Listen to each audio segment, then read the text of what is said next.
రామచంద్రమూర్తి యొక్క దయకి ఆయనే సాటి. ఇంక ఎవ్వరూ రామచంద్రమూర్తి యొక్క దయతో సమానమే కాదు. విభీషణుడు వచ్చాడు. విభీషణుడు వచ్చి, అయ్యా నేను మీ పార్టీలో చేరుతాను. అందరు వద్దన్నారు.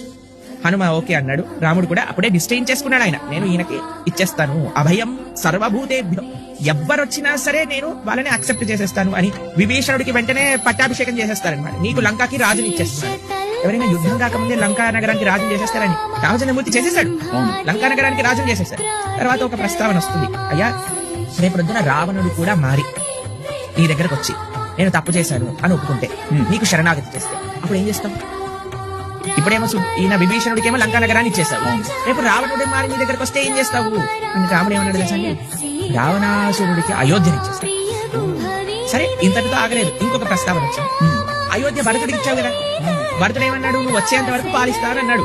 కానీ ఆయన మనసు మారి నేను నాకు కావాలి అని అంటే అప్పుడు ఏం చేస్తావు రామ అని అంటే, విభీషణుడికి లంకనిచ్చా, రావణుడు మారితే అయోధ్యనిస్తా, భరతుడికి రాజ్యం కావాలి అని అంటే వైకుంఠాన్ని ఇచ్చేస్తా.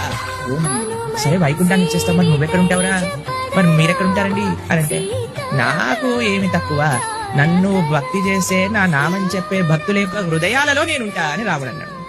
ఎంత గొప్ప మనస్తత్వం కలిగిన వారు రామచంద్రమూర్తి చెప్పండి.